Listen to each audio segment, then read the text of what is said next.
parlaklarını neyse. Hatine birinci sınıf praktik dersinde Müzgür Ayşe'ye katılıyoruz.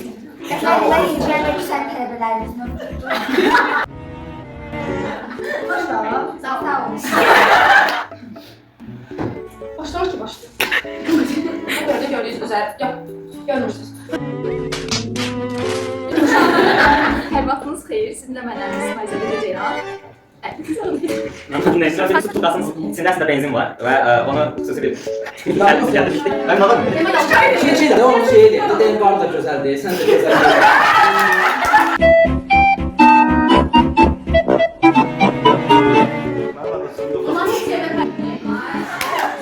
Sizinle ben dedim ateşim var. Okuyun olmalı.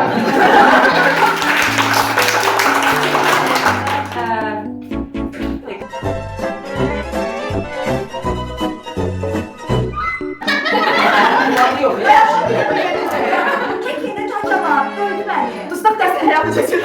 Ben şu an bir Çok güzel. Dəqamda oturup mən kekdə giydim. Mən danışmayayım. Təhlükədəyəm.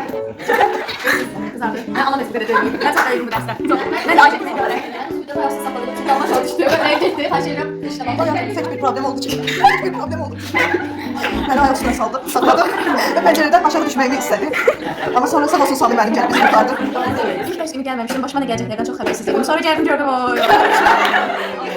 Bir bal yazmadı mənə 7-ni, neysə, yox əlim mənə. Sorğudan alınan nəticələrə görə uşaqların çoxunun arazıdır. Razı olanlar isə bəzilərinin pəncərədən atmasıdır.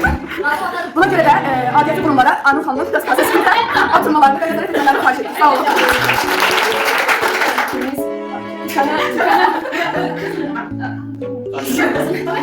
Özünü bizden kimi gösterir, təəssüf ki alttan alttan bizi kızıştırmaya çalışır. Ben sıkıntı bağlantı. Ay yok yok. Gel. Yaşlanın. Buraya gel ben. Gözler artık çalışıyor. Ben biraz əsəyim. Tamam. Anne de yapıyorum. Yok bir tane yok. Adrenalin karşı edeceğim. Görüntüleri göstereyim.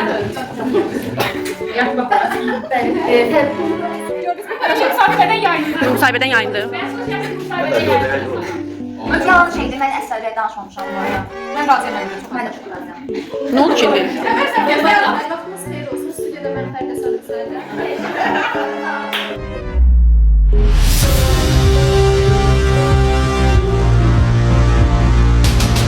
Sonunda onu qeyd etmək istəyərdim ki, Allah hər kəsə mənim kimi tələbə nəsib etsin.